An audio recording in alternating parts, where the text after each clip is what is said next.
Hey guys, welcome back. Just how much should I be eating? That's what we're going to talk about in this video. And this is a question that I think a lot of people have or they get confused about, or maybe they do the math or use an online calculator and they get some numbers and they're just like not sure what all of them mean or feel confident that that's the right amount for them.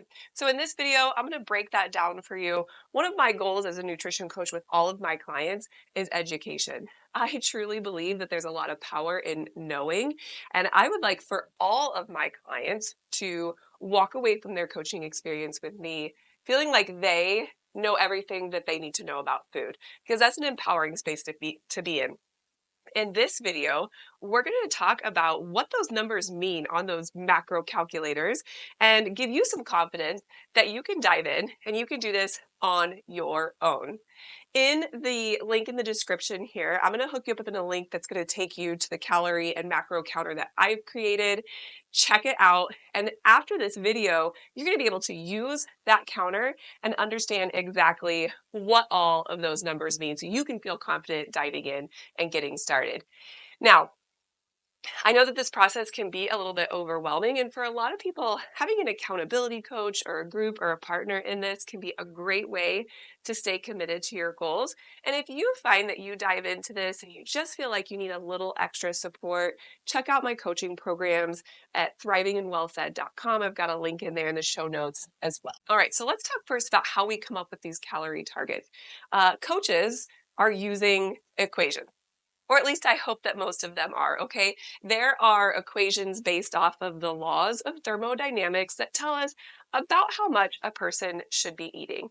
It takes all kinds of things into account: your height, your weight, your age, your activity level. Some of the more advanced versions will take into account your body fat percentage, a number of different things that will say, okay, based off of what we know about this person, this is about how much energy we feel like this person is probably expending in a day. All right. So you submit these into one of those trackers or calculators and it spits out some information. The first thing that it spits out is your BMR. Now, I want to talk about BMR because this is a number that a lot of people get confused or just a little bit off with. It can create some problems with their goals. BMR stands for basal metabolic rate. All right. This is the amount of calories or energy that your body needs if all you did was wake up in the morning and lay on the couch all day. All right. Absolutely no activity. Now, a lot of people get this confused with their actual energy needs, which is your total daily energy expenditure. And so if they're trying to lose weight and they subtract from this BMR, usually what happens is they're in way too low of a calorie deficit. And by Wednesday or Thursday, the wheels are starting to fall off. We're chalking that up to poor willpower, when in reality, this was just your brain saying, hey, we're underfed, we're underfueled in a very gross way, and we need to get the calories up. All right. So that's BMR, basal metabolic rate. The next number that you'll typically see on these reports is a number called TDEE, or your total daily energy expenditure, right? This is the amount of energy that your body needs once we start to factor in the different types of movement that you do. If you get up and move around at all, that increases your energy expenditure. If you're taking care of kids, if you're going to work, if you're exercising, that dramatically increases your energy expenditure. That is the number that coaches and calculators on the internet are using to subtract calories to put you into an energy deficit for the day, which we need to be in order to lose weight. So this is a figure that I show people often. It's a bracket whenever they start with coaching, okay? So picture a bracket, there's a line here, bracket, bookends on each side. This would be someone's maintenance range. Now, we don't all need like exactly 2,000 calories a day or whatever that number is for that person to lose or gain or sustain weight, right? Like our body responds to a pretty wide range of variability. It's what we do on average repeatedly that will cause us to sustain weight, gain weight, or lose weight. All right. So picture this bracket. This is our maintenance range. Now, what most people do when they try to lose weight is one, they maybe don't even know what their energy needs are at all, and they're just trying to eat as little as possible and move as much as possible and see what happens. It typically doesn't happen well. Okay, it typically kind of ends in a crash and burn because we're eating way too few calories.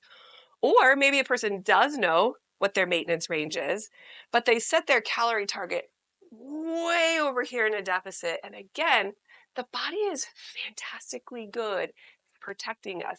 And if it perceives that it's in this extreme calorie deficit for too long, it's going to give you all kinds of signals to eat more food, which you then perceive as a willpower problem, when in reality, it's just your body trying to protect you. The best and the fastest way to set your calorie target for a deficit is to try to find a number that's just outside your maintenance, okay? Now, for some people that can feel too slow, but what that does, it enables you to have enough energy to where you don't feel like your wheels are going to fall off and your brain's not sending you signals to eat all day long, okay? But also, we're in a deficit enough to lose, ideally, about a half a pound to a pound a week. That is the sweet spot that I have found.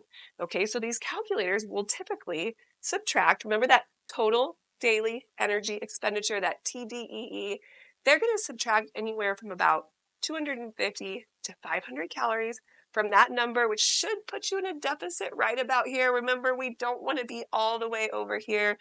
I know it's tempting to lose weight fast, but what is the point in doing that if we crash and burn? Okay, so just outside. Now, this is a series of multiple videos, video one, multiple videos that I'm going to do talking about how we come up with calorie targets. And I welcome you to follow along with this. And by the end of this, not only will I have walked you through how to come up with your own targets, but we're going to go in and we're going to talk in a little bit more depth about why we come up with the protein target that we come up with and what that does for your body. And what are we doing with carbohydrates and why? And what are we doing with fats and why? Because I truly believe as a coach, if we understand why we're doing this and we can understand it from a system standpoint inside of our body, which you are completely capable of, by the way, it brings a lot of power in us being able to continue the habits that we're working on and the goals that we're working on. So stay tuned. Follow along, like, subscribe if you would like to get notified of the next series of videos. Thank you for being here.